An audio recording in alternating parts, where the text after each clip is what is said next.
Dennis Bergkamp spent 11 trophy-laden seasons with Arsenal, along the way winning 9 medals, including 3 Premier League titles. What happens if you move him back to the club 11 years after he departed? What impact can he have in this different era?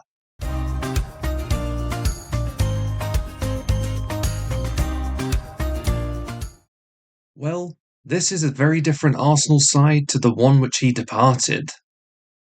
He rejoins an Arsene Wenger, who in reality would depart the Emirates at the end of the 2018 season. This has largely been a club in decline since Bergkamp left 12 years earlier. But what hasn't changed is Dennis himself. This is the exact same version of him which appeared on Championship Manager 97-98.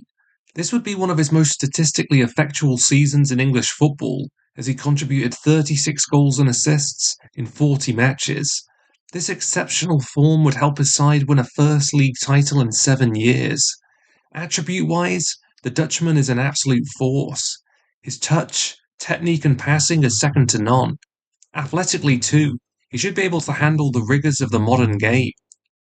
His form so far in his career would indicate that too. In the colours of Ajax and Inter Milan, he's proven his qualities time and time again. And Arsenal are going to need him to be impactful from the start. This was largely an unsuccessful season at the club. They'd rank 6th in the Premier League table, an astronomical 37 points behind eventual champions Manchester City. They would make it to a Carabao Cup final and Europa League semi-final, but would lose out in both. This time around, the Dutchman won't be lining up alongside the likes of Henry, Pires and Vieira. He joins a squad lacking that elite level of quality. Jack Wilshere is amongst the best midfielders in the side, but having made just 145 league appearances over the previous 11 seasons, time will tell just how available he'll be to help his new teammate. It's going to be interesting to see how Aubameyang is deployed in this new side. Henry and Bergkamp formed one of the best strike partnerships in English football. The Gabonese forward could also be a big beneficiary of this new arrival. To begin with, though, it looks like Arsenal will be utilising the Dutchman as the lone forward in a 4-2-3-1. Let's move through the season and see what happens. It would be a debut to remember for the new arrival. Dennis would score the 5th in a 6-1 demolition of London rivals West Ham, getting on the end of Hector Bellerin's cross. 2 further league victories would follow, before the Gunners hosted Watford at the Emirates. Again, Bergkamp would find the back of the net, as he anticipates the cross well from Nacho Monreal. The game would finish with Arsenal running out comfortable 4-0 winners. After 5 wins in their opening 6 Premier League games, Arsenal would face their biggest test yet as Tottenham visited the Emirates. The cutback from El Neni is converted. A Christian Eriksen equaliser was followed up by this Dele Alli goal as their North London rivals took the lead. And that would prove to be decisive. Despite taking that early lead, Spurs would take all 3 points. His final goal of the year would arrive in a 2-1 win against Newcastle.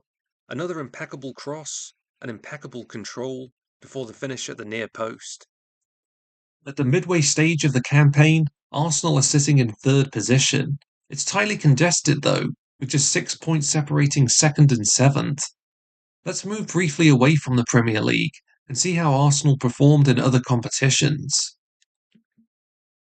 After early eliminations in both domestic cup competitions, the Europa League offered a final chance for glory.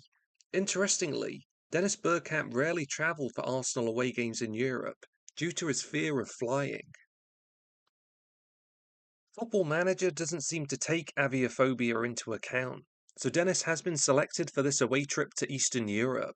This would be one of the few games he was involved in the group stage, as Arsene Wenger favoured a rotated lineup. With 6 back-to-back wins, including 2 against AC Milan, they would top the group in convincing fashion, setting up a round of 16 clash with Olympique Lyon.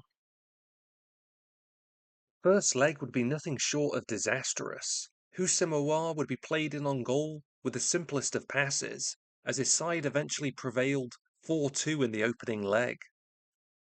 Arsenal had it all to do in London in the second leg, needing to overcome the 2-goal deficit. Goals by Aubameyang and Bernard would give Arsenal a 2-1 lead, but a boatload of missed chances at the end of the game would prove to be costly. In a tournament which Arsenal should have gone way further in, their European journey would end at this early stage. Let's look at the league again, though, and see if they can benefit from playing only a single competition in the concluding few months. And the Gunners would open the new year with the Herbert Chapman derby against Huddersfield. Again, Bergkamp would combine well with his new teammates, setting up Nelson with a perfect pass. The convincing start to January would continue with a 1-0 win against West Bromwich Albion. And their form just didn't slow down at all. In the final 5 months of the season, they would lose just a single game, a 3-1 defeat at Stamford Bridge. Hosting Manchester United at the Emirates, in reality, they would lose this game 3-1, as Jesse Lingard danced across the North London field. This time around, it would be Arsenal who were jubilatory. His final goal involvement of the season would arrive against City, finding a perfect pass for Henrik Mkhitaryan, who ensures a 4-2 victory. In total, Dennis would contribute 23 goals and assists in all competitions. Goal-scoring wise, it was remarkably similar to his first 4 years at Arsenal, where he'd averaged 13 goals in the league each season. Whilst he was deployed as a lone striker, I was a little surprised he didn't get more involved in the build-up play. During the course of the year, he'd averaged just 40 pass attempts per game, as he often cut an isolated figure up top.